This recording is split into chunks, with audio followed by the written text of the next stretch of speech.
Welcome to the Dr. Wyatt Marriage Podcast, where developing a long-lasting, happy relationship is the status symbol to achieve, and following my tools is one path to help get you there. I'm your host, Dr. Wyatt Fisher, a licensed psychologist specializing in couples counseling. If you're ready to resolve your resentments, I highly recommend you go through my ER Marriage Intensive. The ER Marriage Intensive includes 4 things. The first thing, you get to meet with me for 45 minutes so I can hear your top struggles and give you direct feedback. Second, you meet with one of my master coaches for 2 half-day intensives to resolve all of your resentments. Third, you attend one of my marriage retreats, and the next one is coming up April 27th in Dallas, Texas. And then fourth, you join my marriage class for 4 weeks for ongoing support. So as you can see, it's my most comprehensive resource to turn your marriage around, to restore it within 30 days. So if you want to learn more, the link is in the show notes, and you also can go to my website, drwyattfisher.com, and click on ER Marriage Intensive. Today I'm discussing why you need to stop assuming negative intent with your partner. Assuming negative intent means you're assuming the worst of why they did what they did. You're telling yourself a story that the reason they did this is because they're selfish. The reason they did that is they weren't thinking of my feelings. The reason they did that is because they don't care about anyone except for themselves. The reason they did that is because they don't love me. The reason they did that is because they don't value me. The reason they did that is because they don't appreciate my contribution. We tell ourselves these kind of stories, and telling ourselves these stories gets us in trouble because often that's exactly what they are. They are stories. So what kind of stories are you telling yourself about your spouse? Most likely you are telling yourself some stories. And when you have a pattern of assuming negative intent with your partner, it creates issues. It creates problems. If you have that tendency, it usually comes from 2 places. The first reason you may assume negative intent in your partner is because you have wounds in your past. Wounds in your past can be from feeling neglected growing up, being abused growing up, feeling ignored growing up, feeling abandoned growing up. There's all sorts of trauma people go through growing up. And when you go through trauma, it creates scars, emotional scars.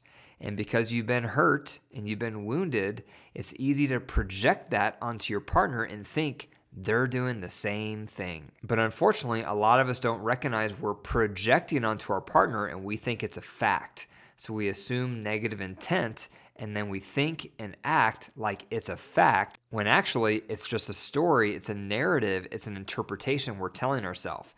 But that's one of the reasons we tend to assume negative intent is because of wounds in our upbringing. It's scar tissue, so therefore we're projecting negative intent onto our partner because we've been hurt before and we expect people to treat us poorly because we were already treated poorly once.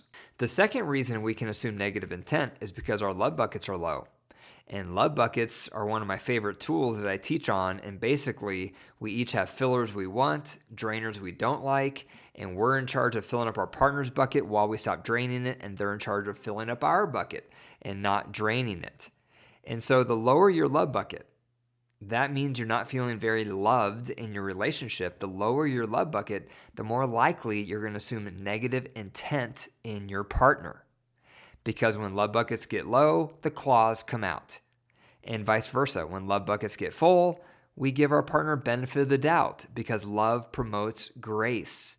So that's the second reason you may have a tendency to assume negative intent in your partner is because your love buckets are low. You're not feeling very cherished. You're not feeling very connected. You're not feeling very loved. You're not feeling very wanted in the marriage because your love buckets are low. Therefore, you're assuming negative intent in your partner that may or may not be true. So, what's the problem with assuming negative intent? Well, one problem is it probably makes you feel really negative toward your partner because you're assuming negative intent in their motives. And so if you're thinking these things about your partner, they don't love me, they don't care about me, they don't value me, you're projecting that onto their behavior, that's going to make you feel even more negative toward them. The other reason it's a problem is because you probably tell your spouse, you're doing this because you don't care about me. You just did that because you don't value me. You just said that because you don't appreciate my contribution. You just did this because you really don't love me. When you tell them why they're doing things, you're going to get defensiveness in response because no one likes being told why they are doing something. And that's exactly what you're doing when you're assuming negative intent and then you tell them this is why you're doing that. That's projecting onto them and telling them what their motive is. And they're going to get reactionary. They're going to have a negative response. They're going to get defensive because, again, no one likes being told this is what you're doing and this is why you are doing it. So if you communicate why you think your partner is doing something and it's assuming negative intent in them, watch out because you're going to get a negative reaction from them. It's guaranteed. So what do you do about this? There's two things you can do about this. The first thing you can do is instead of telling your partner, you did this because, instead of saying it that way, you can say, what just happened there, what you just said, the way that came across to me was. So you can say that. And that's different than telling them, you did this because. Instead, you're saying, the way that came across was. So framing it that way does lower some of the risk of your partner having a negative reaction because you're just describing how something came off to you. A quick side point that's important here to remember is that how something comes off to you, that's involuntary. Assigning intent with why your partner did it, that's voluntary. So let me say that again. How something comes across to you, how something hits you, the impact something has on you from your spouse, that's involuntary. You can't help how something comes across. You can't help the impact it has on you. You can't help it. It's involuntary. However, the intent that you assign to your partner with why they did it, that's voluntary. So you want to tease those two things apart. How something comes across, I can't help that. It is what it is. However, the intent that I assign with why my partner did it, that is voluntary and that is a choice. And so I need to be mindful and more aware of that process. So again, one way to lower the risk here, instead of telling your partner, you did this because, you can say the way that came across was. So you can express yourself that way. However, that still is a risk. Because even if you say, that came across like you don't care about me, then your partner's going to hear the negative intent that you're assuming, even though you're just describing it as how something came across. So even though it's better than saying, you did this because you don't care about me. Now you're saying the way that came across was, so it's better, but it's still a risk because your partner's going to hear your thought process. They're going to hear your narrative. They're going to hear your projection onto them, and it's going to be a negative intent, and that still could upset them. It still could hit them wrong.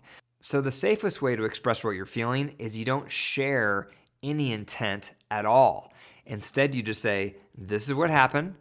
This is how it made me feel. So for example, let's say you're doing your bullseye question at night when you're taking turns asking each other, what's one thing I did right today? What's one thing I could have done better?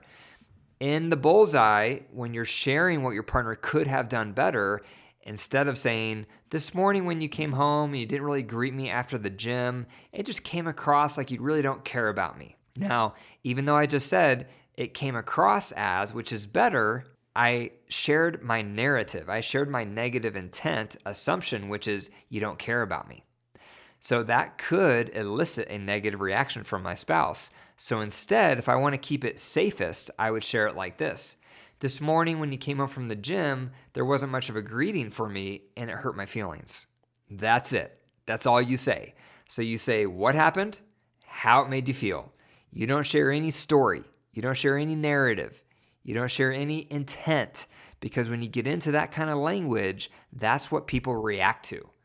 Because if I say, yeah, when you came home this morning, you didn't give me much of a greeting and it hurt my feelings, or it made me feel sad, or it made me feel alone, or it made me hungry for connection.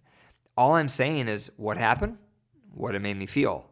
And I'm leaving out the narrative. I'm leaving out the intent. I'm leaving out the story that I'm telling myself. And that's a much safer way to express your feelings to minimize the chances of your partner having a negative reaction. As a reminder, if you want help working through your resentments, my Marriage Intensive is the answer. To learn more, click the link in the show notes or go to my website, drwyattfisher.com, and click on Marriage Intensive. If you found value in today's episode, be sure to click the 5 stars, leave a review, and click that share button. Send this podcast episode to a friend, a family member, a colleague, someone that you know is struggling in their marriage and they need to feel some hope. If you have a question for me you want me to address on the podcast, leave a voicemail at 303-578-0618 and I'll respond to it on a future episode. And remember, your marriage is alive. If you care for it and nurture it, it will grow. But if you deprive it and neglect it, it will wilt and die. The choice is up to you. Take care.